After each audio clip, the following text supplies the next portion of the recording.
Bonjour tout le monde, bienvenue à la première édition de TVC l'été.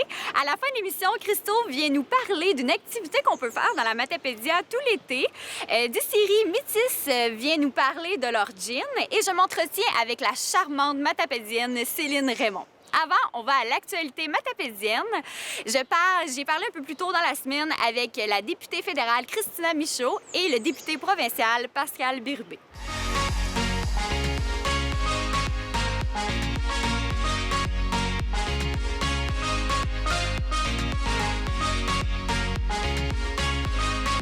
C'est la première rencontre de l'été avec notre députée fédérale, Christina Michaud. Bonjour, Christina. Allô? Bien, on est bien content de t'avoir dans notre émission tout l'été. Merci beaucoup. Ça fait plaisir. Merci à vous. Puis bravo pour le nouveau concept. Merci beaucoup. En plus, les vrais travaux parlementaires vont seulement reprendre en septembre. Donc, on va t'avoir parmi nous tout l'été dans la vallée. Exact. Oui, et alors ça se termine la semaine prochaine, autour du 19 juin, le Parlement réduit qui avait été mis en place là, pendant la COVID. Alors, ce sera ajourné jusqu'à la fin du mois de septembre. Là, on espère avoir une reprise normale des travaux parlementaires. Donc, entre-temps, pendant tout l'été, je serai dans la circonscription, dans la Matapédia, donc puis aux alentours, bien entendu. Alors, j'espère redécouvrir un petit peu la région puis la mettre en valeur. Alors, je vais me promener un peu partout dans la circonscription pour vous montrer qu'est-ce qu'il y a à découvrir chez nous puis inviter les gens à redécouvrir la région. Alors, j'ai bien hâte de passer l'été à faire ça. C'est sûr que beaucoup de festivals, d'événements auxquels je devais assister sont annulés. Donc, on va trouver d'autres façons de pouvoir se voir. Oui. Puis en plus, dans notre émission, on va donner plein d'idées d'activités que tu vas pouvoir faire dans la vallée durant tout l'été. Pour que demain, dans le fond, pour que les mesures que le gouvernement va déposer en chambre demain à Ottawa, pour que les demandes passent, le Bloc québécois tient à ce que 3 conditions soient acceptées. Mais en fait, demain, le gouvernement va déposer un projet de loi pour aller modifier les différents programmes qu'il a mis en place depuis le début de la crise, notamment la prestation canadienne d'urgence, aussi la subvention salariale pour les entreprises. Donc, pour ça, ben, le gouvernement veut la prolonger, en fait, parce qu'il y a toujours des gens qui sont sans revenus, qui pourront pas reprendre leur emploi qu'ils avaient avant la crise dans les prochaines semaines. Alors, le gouvernement veut prolonger ces programmes-là. Et bon, on en profite pour négocier des choses dans ce temps-là. Et bien entendu, on a vu les centres d'éclosion qu'il y a eu au Québec, dans les CHSLD. On a vu la façon dont les précédents gouvernements, même les gouvernements actuels, avaient plus ou moins bien géré la question de la santé au Québec. Alors, je pense que toutes les provinces aussi s'entendent pour dire ça, que les transferts en santé doivent être augmentés. C'est une demande qui a été faite par le premier ministre Legault, par tous les premiers ministres des provinces. Alors, on demande à ce qu'il y ait une rencontre qui soit faite avant le mois de septembre là, entre le fédéral et le Québec et les provinces pour que les transferts en santé soient augmentés. Je pense que ça va de soi, particulièrement après une crise sanitaire comme ça. En fait, ça aurait dû être fait depuis longtemps. Alors ça, c'est une chose. Ensuite de ça, mais on s'attend à une mise à jour économique. Le gouvernement a mis beaucoup de sous sur la table depuis le début de la crise. C'est normal, il fallait qu'il le fasse. Bon, là, je pense que les Québécois, les Canadiens ont droit de savoir où on en est. Alors, on s'attend à une mise à jour économique encore une fois, avant l'automne. Je pense que déjà, on devrait être en mesure de savoir qu'est-ce qu'il y en est du portefeuille de l'État, mais on n'a aucune indication. Alors, on demande ça au gouvernement. Puis par la suite, on demande aux différents partis politiques, notamment le Parti conservateur, le Parti libéral, de rembourser la subvention salariale auquel ils ont eu droit. On se rappelle que c'est un programme que les libéraux ont mis en place pour venir en aide aux petites entreprises qui sont touchées par la crise et eux-mêmes en profitent pour payer leurs employés. Alors, on s'attend à ce qu'il y ait un remboursement. Nous, le Bloc québécois, on n'a pas fait appel à la subvention salariale pour payer les employés du parti. On s'attend à ce que les partis qui sont millionnaires fassent de même. Alors, on se rappelle que c'est 3 millions de dollars dans le premier trimestre que les libéraux sont allés chercher de dons publics. Et là, ils vont piger dans le sac des fonds publics encore pour payer leurs employés. Alors, c'est une des demandes du Bloc québécois pour que, tout aille bien demain avec le dépôt du projet de loi. OK. Donc, pour que vous soutenez finalement les demandes du gouvernement, vous voulez que de son bord, il accepte les vôtres. Exactement. OK. Les travailleurs saisonniers risquent de ne pas travailler beaucoup d'heures à cause de ce qui se passe avec la COVID-19. Donc, on a peur que l'assurance emploi cet hiver, qu'il n'y en aille pas ou du moins beaucoup moins que d'habitude. Il y a le fameux problème du trou noir qui dure depuis des années, puis particulièrement au Bas-Saint-Laurent puis en Gaspésie, parce qu'il y a beaucoup de travailleurs saisonniers. Je prends pour exemple les crevettiers qui ont toujours pas quitté le quai, qui devaient commencer leur saison le 1er avril dernier. Et là, bon, on apprend que ce sera dans les prochaines semaines qu'ils pourront aller à la pêche à la crevette, mais tout de même, ils pourront pas se qualifier à l'assurance emploi l'année prochaine parce qu'ils n'auront pas accumulé assez d'heures. Alors, on demande tout simplement à ce que l'assurance emploi soit assoupli, que les critères soient changés, parce que c'est un problème qui dure depuis longtemps. Et là, avec la crise, bien, ça le met encore plus en lumière parce que ces travailleurs-là, leur saison a été retardée. Puis là, bien, c'est les pêcheurs de homards, de crabes, puis les travailleurs agricoles, bon, tout le secteur touristique, en restauration aussi, mais je pense particulièrement aux crevettiers qui, eux, n'ont pas encore commencé leur saison. Alors, définitivement, il faudra aller ajuster l'assurance emploi. Aussi, il y en a qui ne sont même pas rappelés à travailler, peut-être même encore cet été à cause de la COVID-19. Donc, on aimerait un prolongement de la PCU. C'est ça, exactement. Alors, c'est ce que le gouvernement dépose demain. On a hâte de voir les détails de tout ça, voir comment... parce qu'on le sait qu'il y a encore des gens qui ont tombé entre les mailles du filet depuis le début. Il y a encore des gens qui ne se qualifient pas aux différents programmes. Alors, j'espère que c'est ce qui est proposé demain. Il y a des assouplissements qui vont faire en sorte que ceux qui ne peuvent pas reprendre le travail soient convenablement soutenus. Parfait. Bon, bien, merci beaucoup, Christina. Je te souhaite une belle semaine et on se voit la semaine prochaine. Merci à vous. À bientôt. Au revoir. Première émission de l'été et première rencontre avec le député Matane-Matapédia, Pascal Bérubé. Bonjour, Monsieur Bérubé. Bonjour. Merci de discuter avec nous à distance de la Ville de Québec. Bien, oui, alors c'est la dernière semaine parlementaire à l'Assemblée nationale. À moins qu'il y ait une prolongation, on ne le sait pas encore, mais on tient le fort et puis on pose des questions beaucoup sur un projet de loi qui porte le nom de 61. Et oui. Je sais qu'il y a beaucoup de Matapédiens et Matapédiennes qui sont inquiétés par ce qu'on y retrouve et je peux les rassurer qu'on suit ça du matin jusqu'au soir et on se fait l'écho de leurs préoccupations et ça va nous occuper toute la semaine et peut-être la nuit s'il y a un bâillon à suivre. Oui, mais quel impact a cette loi sur les Matapédiens, justement?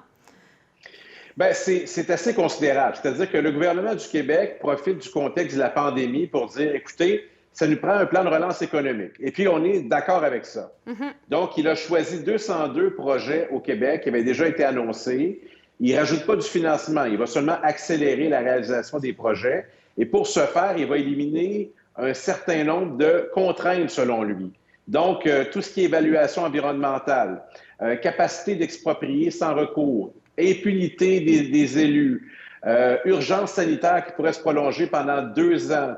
Ça implique aussi qu'il y a des dispositions qui permettent des appels d'offres ciblés, donc pas d'appel d'offres finalement.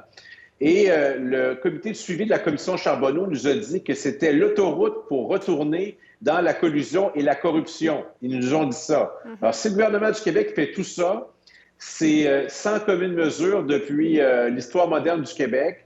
On se croirait en temps de guerre et le gouvernement se donne énormément de pouvoir sur nos vies, sur notre vie collective, pouvoir qu'il n'a pas besoin pour accélérer des projets économiques.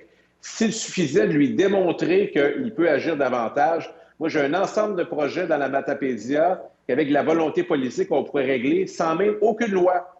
Et ça ferait travailler les gens. Alors, vous avez compris qu'on s'y oppose à ce projet de loi dans sa mouture actuelle et qu'elle aura certainement un impact sur les Matapédiens et Matapédiennes. Et c'est pas pour rien que même des gens qui trouvaient que la CAQ faisait plutôt bien ça en temps de pandémie sont en train de changer radicalement leur opinion et se tournent vers le Parti québécois pour les défendre. Et c'est ce que je suis en train de faire. Et chaque jour, je vois des gens pas tellement politisés, des gens qui ne me suivaient même pas, qui se disent, là, je veux poser un geste, je veux suivre ce projet de loi-là, puis défendez-nous, bien, c'est ce que je fais.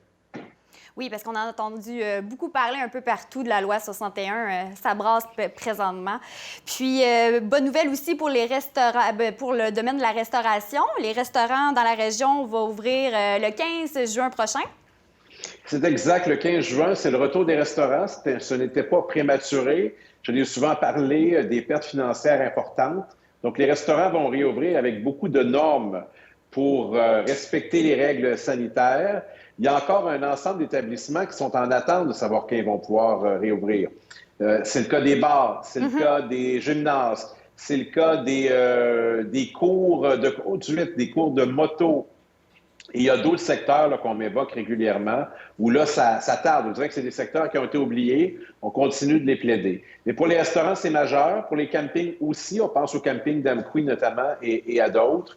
Donc, il reste plus beaucoup de secteurs à déconfiner. Il reste à se croiser les doigts que nos chiffres demeurent bons et surtout qu'on n'ait pas une deuxième vague à l'automne. Oui. Parce que si ça s'avérait, bien, il y a la docteure Joanne Liu, une des plus grandes sommités au monde en cette matière, qui a dit dans les pages de la Gazette cette semaine que s'il y avait une deuxième vague, c'est dans les régions que ça va frapper. Alors, on espère que ça n'arrivera pas, mais tout ça est possible.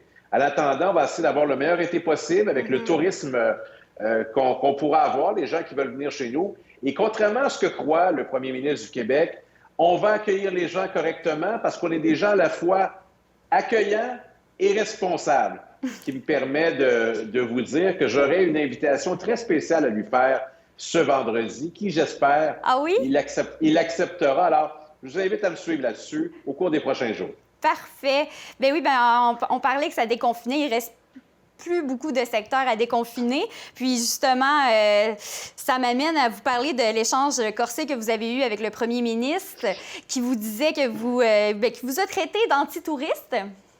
C'est n'importe quoi, hein? Et c'est plutôt grotesque et c'est surtout faux. Alors, qu'est-ce qui est arrivé? D'abord, il faut avoir vu l'extrait au complet. Je pose des questions à l'Assemblée nationale sur les décisions qui ont un impact sur notre santé collective, sur nos droits et libertés, sur les fonds publics.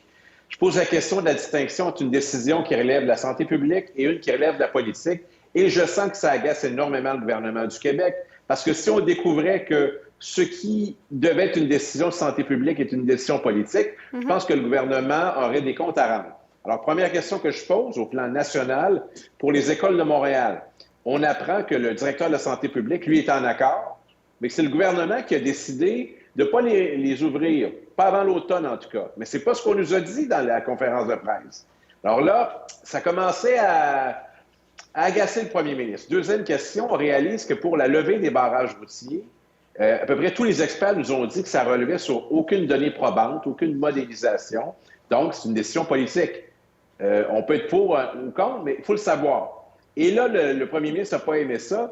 Et imaginez, à ces deux questions posées poliment, la réponse du premier ministre, c'est le député de Matane-Matapédia, lui, il veut bloquer les Montréalais, puis il veut tuer le tourisme. Alors, décortiquons ces deux faussetés et ces deux affirmations dites en pleine Assemblée nationale.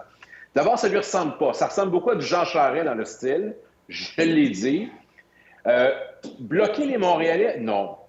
Avoir des précautions pour bien accueillir les gens, comme tout le monde dans la région, bien sûr, j'ai dit ça. Puis ensuite, les élus municipaux ont dit la même chose que moi. La préfète de la Matapédia, Chantal Lavoie, le maire d'Amqui, Pierre Damour, la population à très forte majorité et le comble, à la toute fin, les médecins.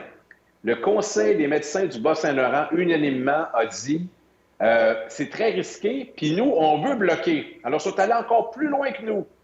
Et le premier ministre a cru que pour essayer de m'atteindre, il fallait toucher ce qui est le plus précieux pour moi. Mon travail de député local. Alors, il m'a choqué, pas à peu près, je peux vous le dire. Mais vous étiez aussi le ministre du Tourisme.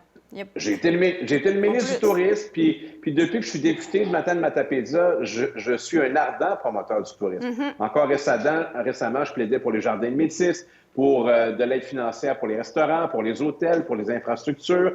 Je fais la promotion de ma région à temps plein. Je suis un ambassadeur très volontaire pour ça. Alors, il a dit des faussetés. Moi, j'ai trouvé ça insultant pour moi et pour notre région et je suis sorti de l'Assemblée nationale parce que je me suis dit, si c'est le genre de réponse qu'on m'offre à des questions sérieuses, ça ne donne rien de poser des questions au premier ministre. Je vais laisser mes collègues poser des questions aux autres ministres. Alors, ça m'a attristé, ça m'a choqué, mais c'est derrière moi, passe à autre chose. moi, je veux débattre avec le premier ministre, je ne veux pas me chicaner, mais j'ai une responsabilité à l'égard de ma région et je ne vais jamais m'en défiler. Et j'ai reposé des questions au premier ministre aujourd'hui. Et puis bon, ça s'est bien passé, mais ça devrait être la normalité. Alors, chacun fait son travail. Et puis moi, je n'accepterai pas qu'on remette en question mon sens de l'engagement et ma crédibilité pour défendre ma région. Ça a été reconnu à 5 reprises par l'électorat. C'est pas sans raison. Alors, ça m'a beaucoup choqué, mais j'aime pas entretenir des chicanes. Alors, c'est moi le premier qui va dire que c'est derrière nous. Oui, parce que vous devez continuer à coopérer avec eux. Donc, mais on a senti aussi que ça vous a attristé. Ça m'a un peu marqué qu'est-ce que vous avez dit tantôt, que la deuxième vague pourrait peut-être plus affecter les régions parce qu'on n'est peut-être pas immunisé. Est-ce que ça serait la cause? C'est que la Dr Liu indique qu'il peut y avoir des micro-foyers d'infection dans les régions qui n'ont pas été touchées. Alors, c'est très technique, mais c'est une affirmation très forte qu'elle a fait dans les pages du journal La Gazette de Montréal qui mériterait d'être analysée en région. Ouais. Alors, moi, chaque fois que la Dr Liu parle, je porte attention. Je vais rajouter une autre chose sur les barrages routiers que je n'ai pas dit et que j'aurais pu dire en chambre. Quand le premier ministre parle qu'on veut bloquer les régions, d'abord, je réitère que c'est faux. Puis une fois que c'est ouvert, on fait pour le mieux, puis on travaille pour le tourisme, puis il n'y a pas de problème là-dessus. Moi, j'en tirerais pas davantage personnel, là. Je veux juste rappeler que pendant 10 semaines, je n'ai pas vu ma conjointe parce qu'il y avait un contrôle routier à la Pocatière et que je respectais scrupuleusement les règles. Alors, j'aurais pu décider de mettre ça de l'avant et faire du spectacle avec ça. C'est pas le style de la maison. J'ai plaidé pour ma région. Je suis heureux de l'avoir fait. Je suis capable de collaborer avec le gouvernement. On le fait chaque jour. On a eu des appels pendant à peu près toute la pandémie avec le premier ministre. Ça, c'était pas public, c'était en privé. Oui. Et on continue de faire la promotion de notre région et de nos dossiers qu'on veut voir débloqués et financés pour le bénéfice de l'ensemble des Matapédiens et Matapédiennes. Oui, oui. Oui, parce que votre femme, votre blonde conjointe, travaille à Montréal, donc vous ne l'avez pas vue pendant un bon 2 mois et demi. Pendant presque 11 semaines. Alors, je peux vous dire qu'elle a un décompte très précis de ça. Elle me l'a réaffirmé encore récemment. Alors, c'est la réalité, mais c'est la réalité d'autres personnes. Ben je ne oui. dis pas ça pour me plaindre. Je veux dire que ça faisait partie de ma réalité. Alors, c'est pour ça que ça m'a énormément choqué. Mais vous savez quoi? Dans le journal de Québec suivant, celui de samedi dernier, il y a toujours une chronique des pouces par en haut puis des pouces par en bas. Devinez qui s'est mérité un pouce par en bas pour avoir dit ça? Ce n'est pas votre député, c'est le premier ministre. Ça a été malheureux et à peu près toute la classe journalistique était d'accord pour dire que c'est une phrase qu'il n'aurait jamais dû dire. Mais c'est oublié, on travaille ensemble. On passe à autre chose. Mais c'était quand même important pour nous d'en parler avec vous. Mais maintenant, c'est terminé. Pour terminer, pensez-vous passer une bonne partie de l'été dans l'Est du Québec? Essentiellement dans l'Est du Québec. Vous allez me voir beaucoup dans la Matapédia, dans la Métis, dans la Matanie. Je vais me promener. Bon, bien sûr, il n'y aura pas d'événement jusqu'au 31 août, mais il y a des commerces locaux qu'on peut visiter. Il y a des marchés publics. Il y a des magnifiques paysages. Il y a le beau lac Matapédia. Il y a le bord de la Grève tout au long du littoral de mon comté entre Sainte-Luce et les Méchants. Il y a beaucoup à faire. Il y a beaucoup de travail à faire aussi parce que je prends très rarement de vacances là, depuis... Ça va faire 8 ans que je suis député de la Matapédia. J'ai à peu près jamais pris de vacances. Je ne suis pas à plaindre. J'aime ça travailler. Donc, je vais rester disponible pour la population de ma région. Mon personnel va prendre des vacances, mais pas moi. Vous êtes un passionné. Oui. Bien, merci beaucoup, Pascal Bérubé, député Matane Matapédia. À la semaine prochaine. Merci, Zoé. Au revoir. Au revoir. C'est le moment des nouvelles matapédiennes en vrac. Le 15 juin prochain, c'est la réouverture des salles à manger de restaurants et des rassemblements intérieurs de 10 personnes et moins. Ça va faire du bien au moral. Aussi, la location d'un chalet sera désormais autorisée dans les pourvoiries à partir du 15 juin aussi. Toutefois, ce type de location est permise pour un maximum de 3 familles différentes dans un même chalet. Il est également important de souligner que les pourvoiries ne rendront pas accessibles les espaces communs et les salles de rassemblement. Mercredi matin, un homme est décédé sur un chantier du parc éolien du lac Alfred à Sainte-Irène. Ce dernier avait dans la quarantaine et habitait dans la région de Laval. Les enquêteurs qui étaient sur place sont en train de chercher les causes et circonstances entourant le décès de ce travailleur. Toutes mes condoléances à les proches. Le ministre des Forêts, de la Faune et des Parcs, en partenariat avec la Société de protection des forêts contre le feu, ont annoncé lundi en matinée la levée totale de l'interdiction de faire des feux à ciel ouvert en forêt ou à proximité. Cette mesure avait été mise en place le 16 avril dernier dans plusieurs régions au Québec. Le jeune Florentil de Lac-au-Saumon, en rémission d'une leucémie depuis quelques années, a renouvelé ses efforts afin d'amasser plus de 5 500 $ pour le manoir Ronald McDonald de Québec, qui héberge temporairement les familles d'enfants devant recevoir des traitements à l'extérieur de leur région. Bravo Florent, c'est une très belle initiative. En finissant, je ne sais pas si vous les avez vus, mais mercredi, 2 policières de la Sûreté du Québec ont fait de la prévention au niveau de la COVID-19 en chevaux.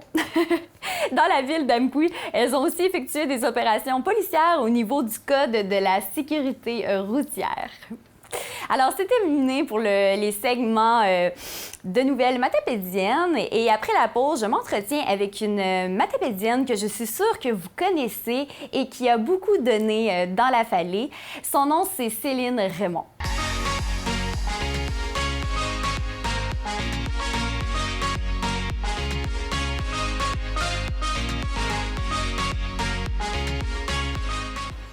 Bonjour Céline, merci beaucoup d'avoir accepté de venir partager un peu de toi avec nous aujourd'hui. Ça me fait tellement plaisir, Zoé. Toi, dans le fond, ta famille, tes parents, est-ce qu'ils sont nés à Causa-Piscale aussi? Oui, mes parents sont nés à Causa-Piscale. Toi, t'es née à Causa-Piscale aussi, t'as grandi là, puis là, présentement, t'habites là encore. Puis, t'as quitté quelques années pour les études. Oui. Puis, présentement, t'habites encore là. Puis, dans le fond, t'es vraiment quelqu'un... Présentement, t'es coordonnatrice de Cosmos Matapédia. T'as beaucoup donné aussi pour la vallée. Tu as aussi fait beaucoup de bénévolat. Tu as fait du bénévole pour quel organisme déjà?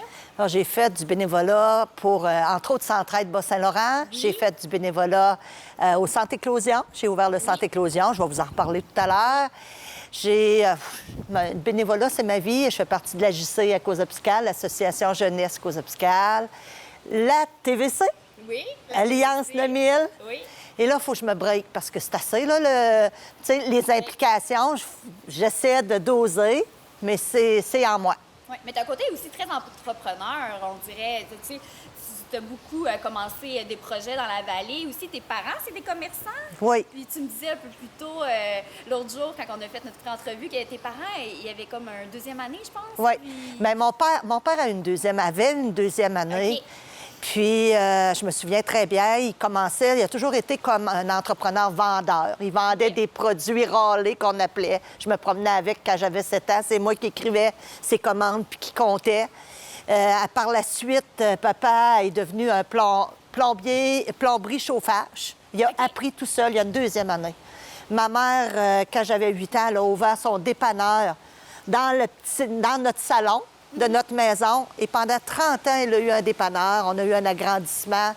Puis elle a opéré ça pratiquement seule, le dépanneur. Ma mère a une 7e année. Donc, malgré le peu d'éducation, ils ont su se débrouiller et nous ont montré ça aussi, comment c'est important d'aller à l'école. Ça, ma mère puis mon père, ils souhaitaient vraiment qu'on aille à l'école, mais aussi qu'on peut se débrouiller malgré tout. Puis, Déjà super travailleur. C'est quoi le nom de tes parents, juste pour que peut-être le monde de la vallée ouais. puisse le lien? Mon père, c'est Jean-Marc Raymond. Il est décédé au début d'avril cette année. Merci beaucoup. Il avait 91 ans. Il a bien vécu. Ah, il a une belle vie. Oui, très belle vie. Et ma mère, Ghislaine Villeneuve, dans la famille Villeneuve de Causa-Piscale. Puis, c'est ça, des Raymond, des Pelles, c'est des pêcheurs. Donc, j'ai l'entrepreneur en moi, j'ai le monde de la pêche en moi. J'ai vendu longtemps des permis à saumon comme préposée à l'accueil pendant 10 ans. J'ai commencé ma job d'étudiant au kiosque touristique. Le tourisme, accueillir les gens, c'est très, très, très important. C'est beaucoup ça aussi qu'on retient de toi. Je pense que les gens de la vallée, c'est quelqu'un de super authentique, attachant. Puis pour moi, Pour nous, tu étais une super de première invitée. Quand on parle du côté entrepreneur, c'est toi qui a commencé, qui a créé le centre d'éclosion en 97, après le décès de ta sœur en 96. Je pense que c'est de là que ça a commencé. Oui. Oui. Le centre éclosion, tu sais, le centre éclosion était un endroit où on allait faire des spectacles avec les jeunes quand j'étais enseignante à la polyvalente Forimont.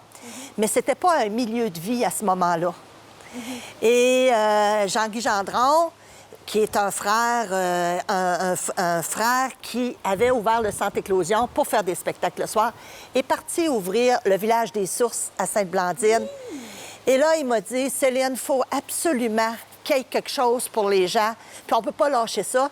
Puis suite à ça, suite au décès de ma sœur, il y a eu plusieurs suicides écosopicales et j'ai travaillé fort pour ouvrir le centre éclosion comme un milieu de vie. Donc, c'est depuis 1997 qu'est ouvert le centre éclosion, qui est un milieu de vie. Je suis encore présidente. J'essaie de... S'il y a quelqu'un qui veut prendre ma place, là, je suis prête à la donner. Je veux. Tu sais, des bénévoles, c'est pas évident à trouver. Oui. Je reste là encore. Je pense que je vais être... Est-ce que tu avais ce désir-là ou déjà... Parce qu'on te sent beaucoup empathique. Avant le décès de ta sœur, est-ce que tu avais déjà un peu tout ça ou tu crois qu'après ce décès-là, ça t'a comme peut-être donné une petite...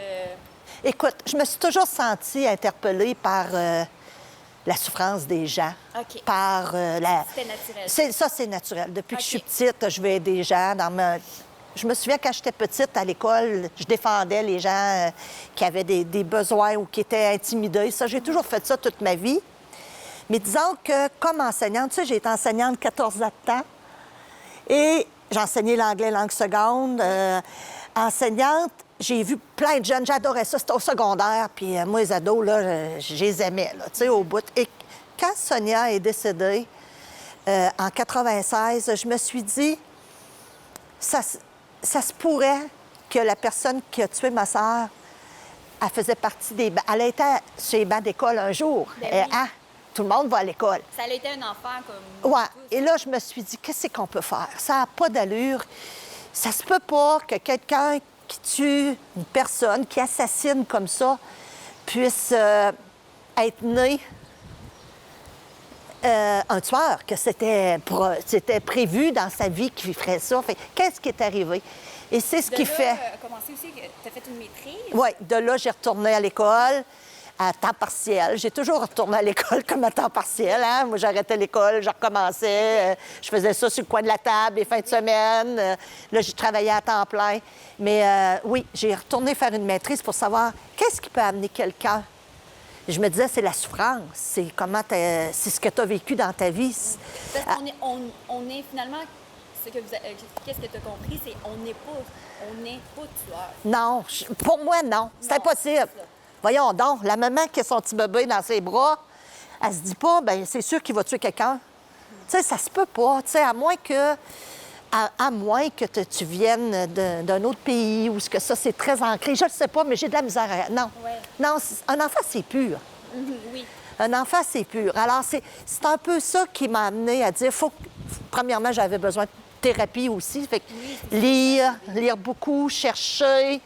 et là, par la suite, j'ai eu l'opportunité de devenir directrice d'école. Puis j'ai été directrice au secondaire, mais aussi au primaire. Puis au primaire, je trouvais que c'était là que tu pouvais regarder, aider l'enfant, la famille, avoir des bons liens avec eux, s'ils ont des besoins de services, d'aide. Oui, et aussi, tu me disais, je trouvais ça intéressant, que malgré, parce qu'il y a beaucoup de souffrance, il y a beaucoup de colère, je présume, quand on vit... le décès de sa sœur. On va parler un peu plus tard, juste pour être sûr que les gens se mettent en contexte comment ça s'est passé.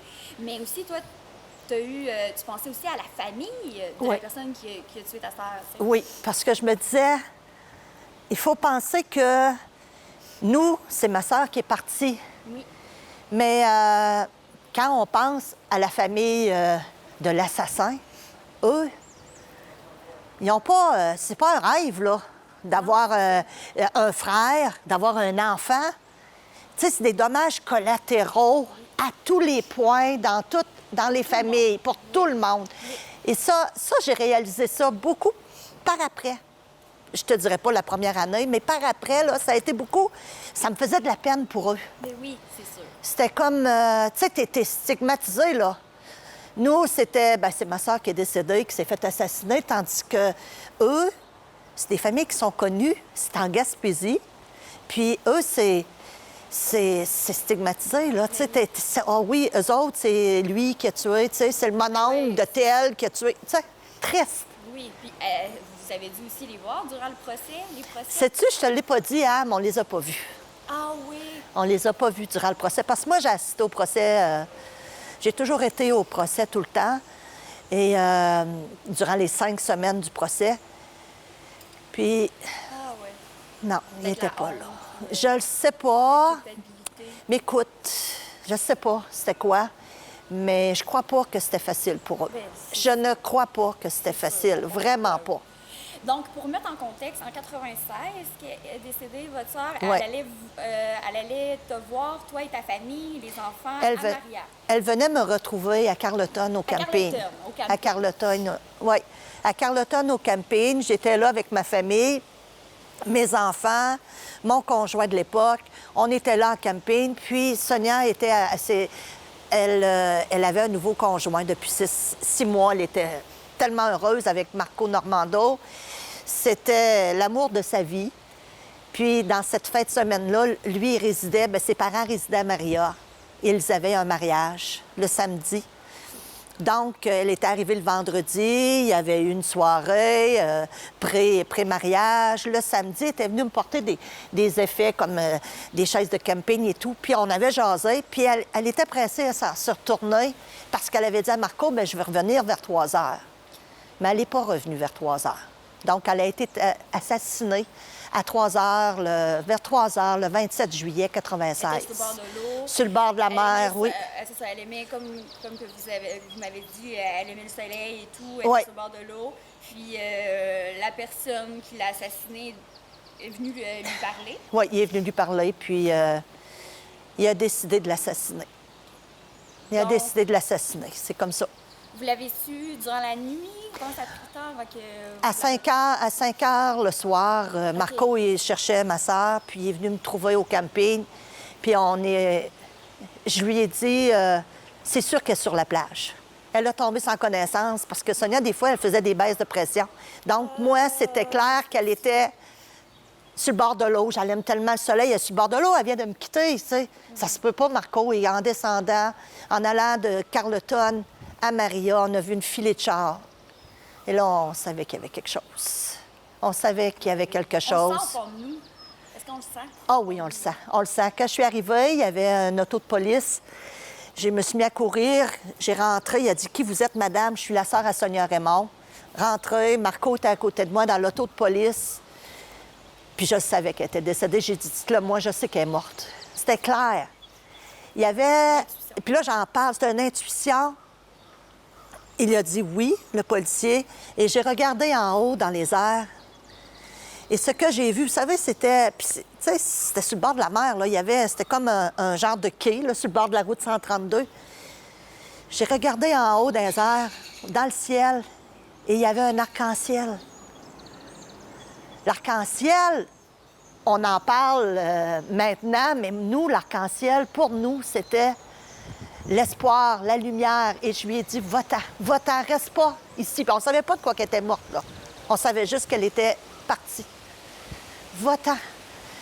Pour moi, c'était, il faut qu'elle s'en aille, qu'elle ne reste pas accrochée à la terre, c'était clair. Puis quand on l'a mise en terre, l'arc-en-ciel, il y a eu un arc-en-ciel qui était là aussi. Et l'arc-en-ciel nous a suivis à plusieurs étapes de notre vie, durant tout le processus. Parce qu'en 2014, là, tout le long, il faut le dire, vous vous doutiez c'était qui. Oui. En 2014, les policiers ont commencé leur enquête. Ils avaient commencé leur enquête bien avant, mais les policiers ont toujours douté qui était l'assassin. Mais par la suite, en 2014, il y a eu une opération d'infiltration policière qu'on appelle Mr. Big. Oui. Ça a duré pendant 6 mois pour finalement que l'assassin, Réal Savoie, avoue avoir tué ma sœur et comment il l'a fait. Donc, vous aviez la preuve. Il y avait la preuve. Maintenant, il fallait qu'il présente à l'opération, à l'enquête préliminaire en 2015, puis en 2017, lorsque l'enquête préliminaire a été faite, puis on dit c'est recevable, il y a eu un procès avec jury à New Richmond pendant 5 ou 6 semaines. La première semaine, je ne pouvais pas y être parce que j'étais un témoin. J'étais là... Ça a commencé en 2015, je pense. L'enquête préliminaire 2015 et 2017, le procès. C'était terminé. Oui, après le procès, ça s'est terminé. Il est en prison maintenant pour encore longtemps. Bon. Encore longtemps. Il ne pourra pas faire de mal à d'autres personnes. C'est surtout ça à lequel on pense. Oui, je suis vraiment contente pour vous aussi que c'est... Oui. Au moins, c'est tourné. Oui. Le livre est fermé. Oui. Maintenant, vous pouvez au moins être en paix par rapport à ça. Oui. Puis, pour finir, aussi, vous vouliez parler un peu peut-être de santé mentale. Oui. Oui. Non, ce que je disais, tu sais, Zoé, puis la plupart qui m'ont côtoyée dans mon rôle de directrice d'école aussi, ils ont vu, j'ai eu des... Tu sais, j'ai fait beaucoup de choses dans ma vie. J'ai toujours travaillé fort, donné beaucoup. Mais à un moment donné, tu sais, le physique est fort, le mental est fort. Mais à un moment donné, le physique, en 2004, a lâché au niveau de la glande thyroïde. J'ai eu un dysfonctionnement total. Là, j'ai recommencé à travailler, 2, 3, 4 écoles. Et là, tu redonnes ça et tout à coup, ça a été le mental. J'ai fait un burn-out qui a duré au moins 6 mois et après, j'ai été très, très fragile. Il a fallu que je fasse attention. Tu sais, autant une personne peut être forte, oui. Autant on peut être aussi fragile et vulnérable. Oui. Et souvent, je disais aux gens, quelqu'un qui faisait une dépression, qui avait des troubles d'adaptation, qui a un problème de, je sais pas, de bipolarité ou quoi, mais ça se peut que tu sois obligé de vivre avec ça, mais faut apprendre à vivre avec ça puis ne pas t'empêcher de faire des choses pareilles. Oui. Prendre les médicaments. J'ai pris des antidépresseurs pendant 1 an. C'est pour ça que la santé mentale, pour moi, c'est important. De ne pas être gêné de ça. De ne pas être gêné de ça. Et par après, il faut beaucoup prendre soin de soi. J'ai été en ostéopathie, en massage, en reiki. J'ai fait psychothérapie. Il faut aller chercher de l'aide. Manger bien, mais des fois, on oublie le mental. Il ne faut pas l'oublier. Il ne faut pas l'oublier. Vraiment pas. Ça fait que c'est ça. Je me dis, autant tu peux être fort, autant tu peux être vulnérable. La fragilité de l'être, puis comme être vivant, on a des choses à apprendre. Puis quand tu apprends de tout ce que tu vis, puis que tu essaies de t'améliorer, il n'y a pas personne de parfait. Non, personne de parfait. Personne de parfait. Puis moi, je souhaite juste du bien. Puis pour moi, c'est la mort. La vie sera toujours plus forte que la mort. L'amour est plus forte que la haine. Oui. On ne se nourrit pas de haine et de colère, même si des fois, moi aussi, j'en ai, là. Bien oui, tout le monde. Mais ça donne rien. Oui. C'est sûr et certain. Bon, bien, sur ça, merci beaucoup, Céline Raymond. Merci, Zoé. D'avoir partagé un peu de votre vie avec nous. Puis au plaisir de se revoir dans la vallée. Certainement. Merci beaucoup.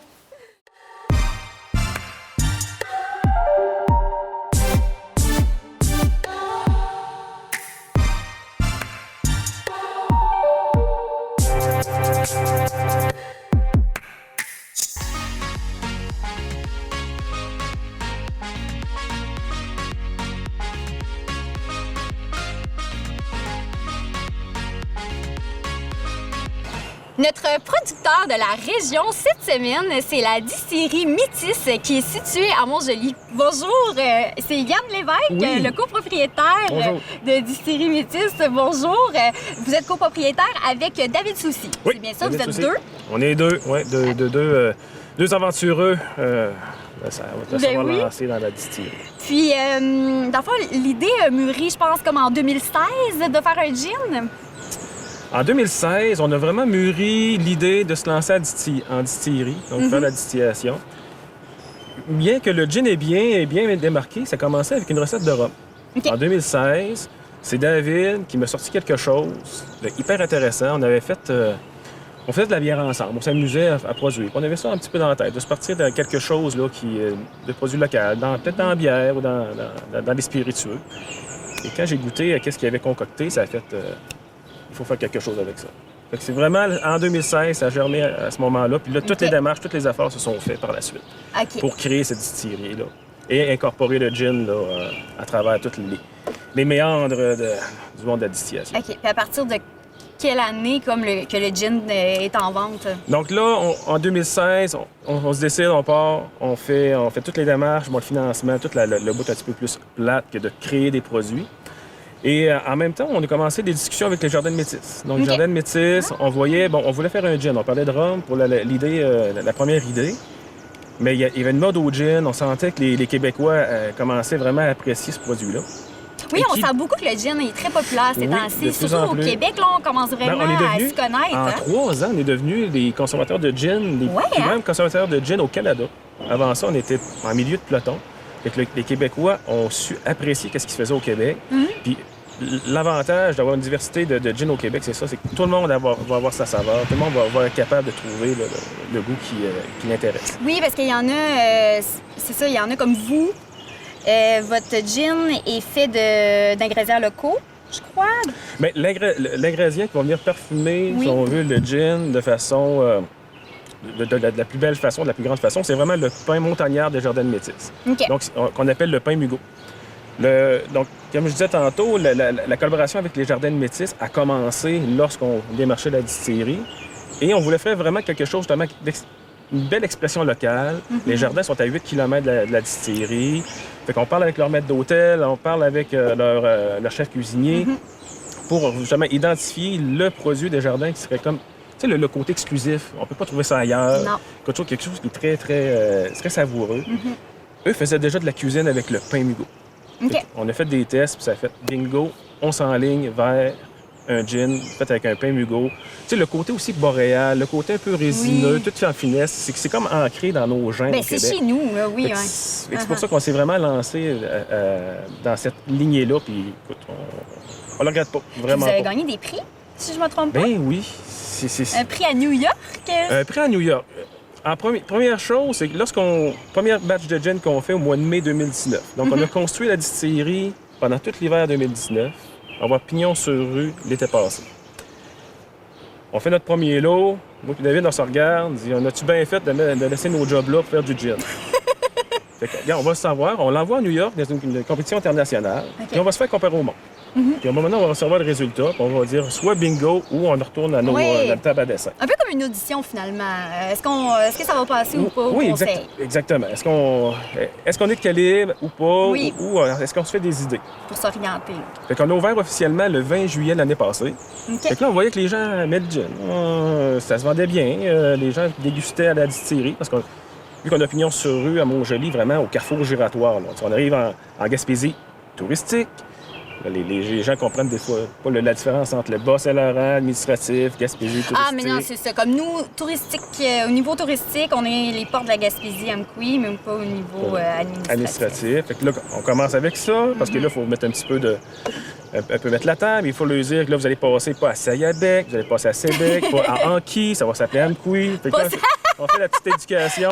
Sayabec, oui. Oui. Et là, c'est ça. 20 juillet, on a ouvert officiellement. La réponse est bonne. Le prix, pour revenir au prix, on a reçu les nouvelles du prix en septembre. La double A.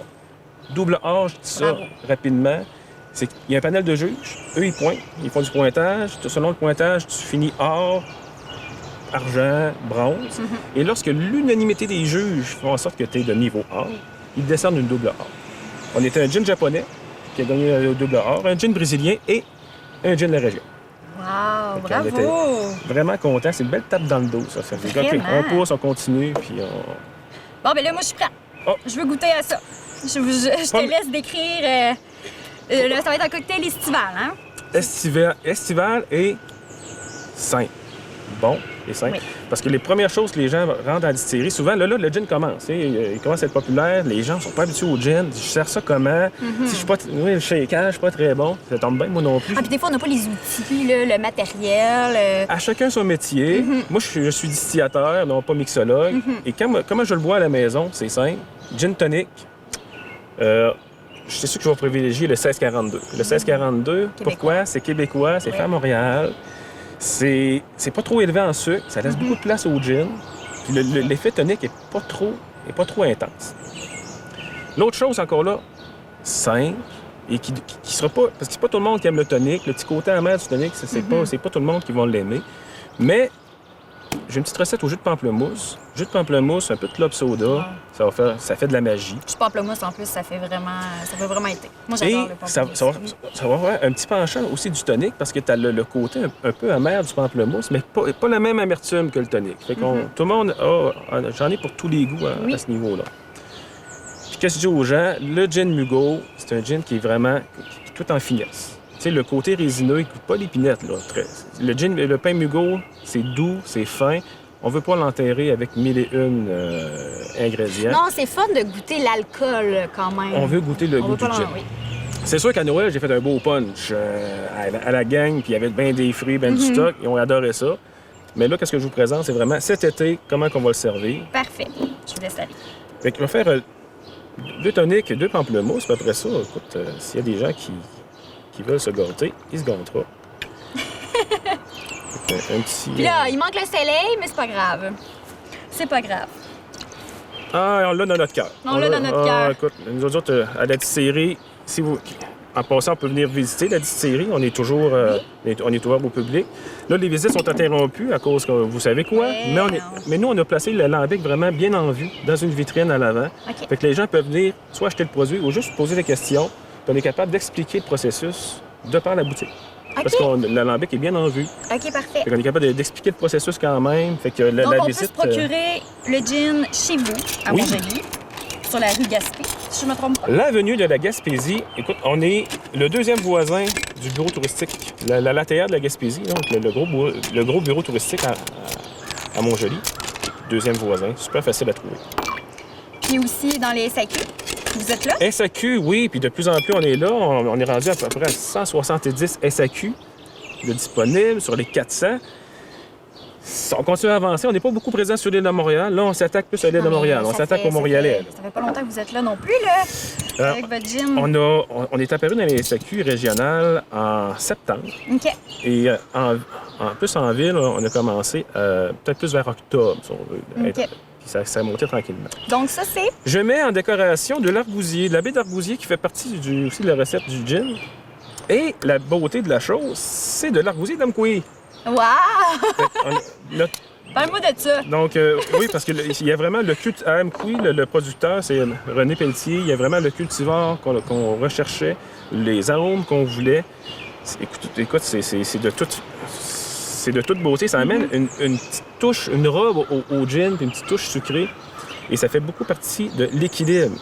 Nous, le gin Mugo, comment on l'a travaillé? C'est une question d'équilibre. OK. Équilibre entre les poivres, donc un côté épicé, l'équilibre avec le côté résineux et justement un peu la petite touche, je vais dire sucrée, bien que ça reste un dry gin. Qui dit dry gin, rien d'ajouté après distillation, c'est vraiment, on distille, on met en bouteille. Fait qu'il n'y a pas du sucre de rajouter, mais le côté sucré vient beaucoup de l'argousier. OK. Fait que Moi là, aussi, maintenant, on aime mieux le sucre naturel aussi. Je m'en rends compte même avec les vins maintenant, hein, il y a le taux de sucre qui est écrit à la SAQ sur les étiquettes. Donc, c'est une bonne idée de retrouver le goût sucré avec le fruit, finalement. fait que, comme on dit, gin tonic.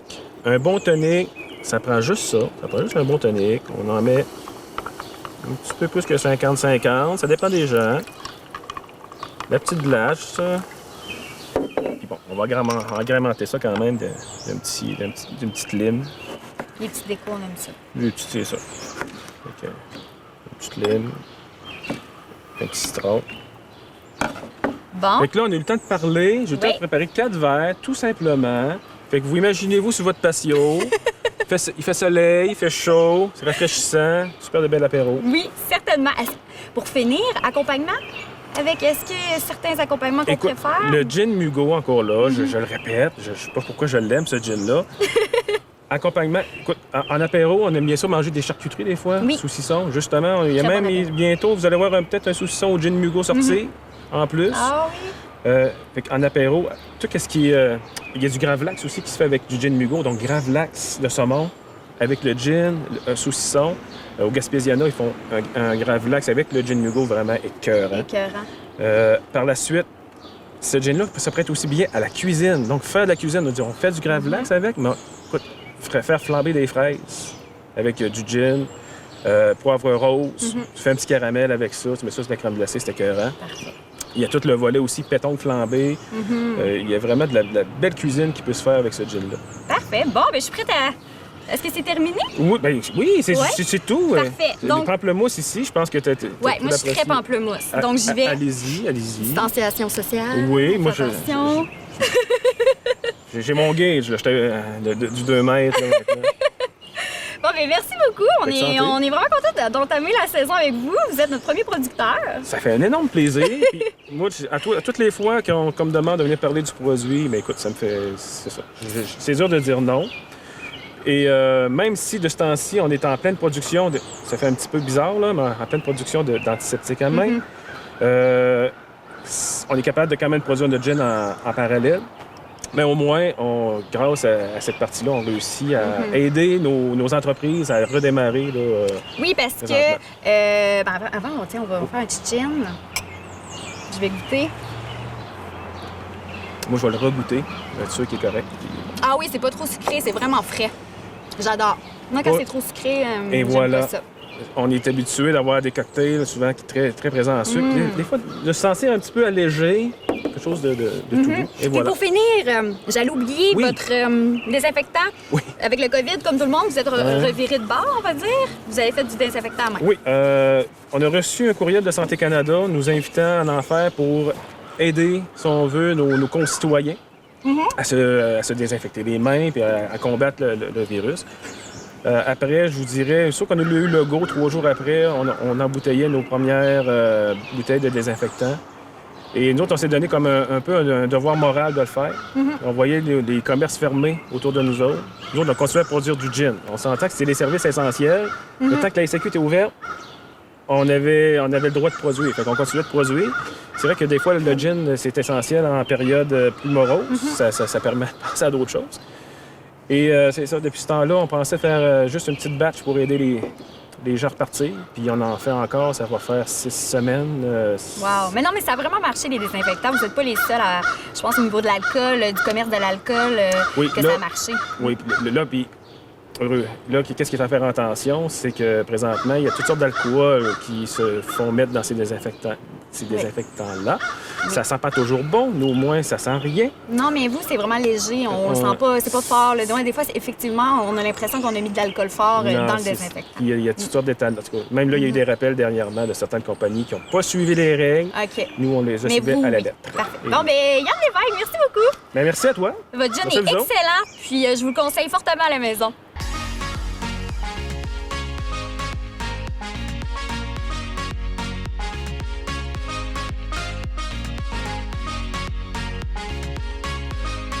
Bon, Christo, c'est ton moment. Oui, c'est mon moment! Qu'est-ce qu'on fait en fin de semaine? Oui, c'est ça. Avant toute chose, j'avais goûté à ce gin. Il a l'air succulent. Il est succulent. Toi, c'est avec une tranche de citron. Ouais. Toi, plus surette. Moi, sucré. Ouais. Mais oui, mais il y a vraiment le petit côté surette est là, mais j'aime bien. J'aime vraiment bien, c'est bon. Bon, ouais. Donc oui, cette semaine, je vous parle de quoi faire en fin de semaine. À toutes les semaines, je vais venir pour vous parler d'activités à faire. Et cette semaine, on a eu la chance d'aller au club de golf Ray-Vermont d'Amqui. Une belle expérience, une première pour moi. Très belle expérience. C'est vraiment facile, le golf. Oui, c'est vraiment c'est facile. vraiment simple. Moi, je m'y connaissais déjà depuis que je suis tout petit. Je joue à Wii Sport, fait que je suis arrivé là, confiant, là, ma fille. Avant toute chose, bien entendu, il y a des règles COVID-19. Ouais. Il y en a partout, il y en a là aussi, mais c'est pas si pire. On peut quand même avoir du plaisir tout en respectant les consignes. Il y a les consignes de base. Respecter la distanciation sociale, Oui. de 2 mètres. Évidemment. Aussi, reste pas de poignée de main. Après les parties, il y a toujours tendance à Se poignée de désinfecter main, les mains. se aussi. désinfecter les mains régulièrement. Il y a aussi des choses propres au club de golf. Premièrement, dans les voies de surette de golf, il y a entre les deux passagers, il y a une espèce de tuile, pas une tuile, mais Un plastique. un plastique, ouais, c'est ça. C'est la solution qu'ils ont trouvée. Puis aussi, les seules choses que tu peux toucher, c'est ton équipement, bâton de golf et ta balle de golf. Donc, quand tu rentres la balle dans un trou, pour l'enlever, ils ont créé une espèce de système pour que tu puisses l'enlever sans toucher à rien d'autre que les outils que tu pouvais utiliser. Et moi, j'ai rien compris. Oui. Moi, ça m'a pris 2-3 tests avant de l'avoir. Puis c'est ça, si on enlève ça, on peut quand même dire que c'est simple et quand même agréable de jouer. On dirait qu'on se rend pas trop compte de toutes ces choses-là. C'est quand même assez simple. Puis, c'est pas long. Il est vraiment bon. Donc, c'est ça, comme je disais, on a eu la chance de jouer. C'était notre première fois à tous les deux. Oui. On va aller voir un peu là, qu'est-ce que ça l'a donné. Oui.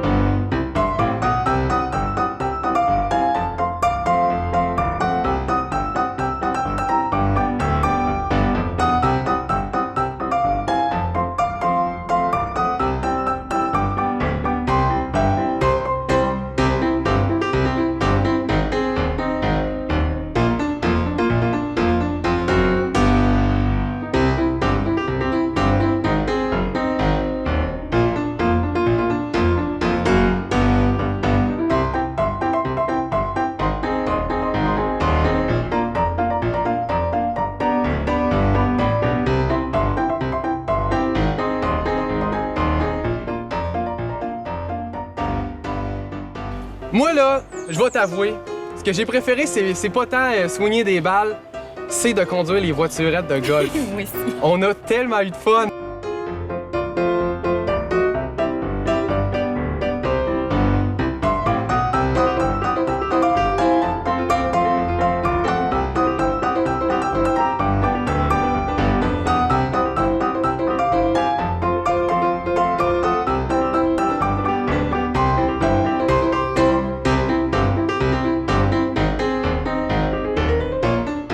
C'est ce qui va compléter cette première chronique Quoi faire en fin de semaine. Je vais vous revoir à toutes les semaines, tout l'été. Et on va se laisser sur des petits fails. Parce que moi, je sais pas pour toi, mais sur une note de 1 à 10, je dirais qu'on est un 3 en golf. Non, mais quand c'était proche, là, Oui, quand c'était proche, c'était pas pire. Moi, on était pas pire. Sur 5, je pense que j'en ai eu 2,5. Ouais. 2,5, 3. Donc, on se laisse là-dessus, les moments ratés de notre journée au golf. Plus loin, c'était plus dur. On vous laisse là-dessus.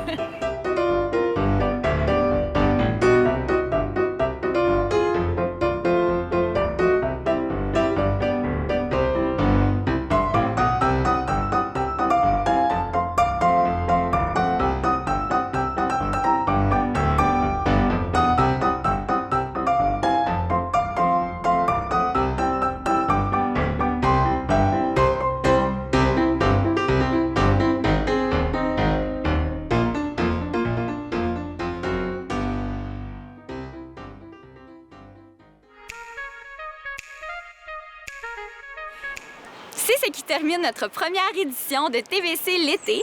S'il y a des segments que vous avez le goût de réécouter, vous pouvez aller sur notre site internet ou notre page Facebook. Et si vous avez envie de voir les coulisses de l'émission et des bloopers, vous pouvez aussi aller sur notre Instagram. Merci beaucoup tout le monde d'avoir été avec nous et à la semaine prochaine.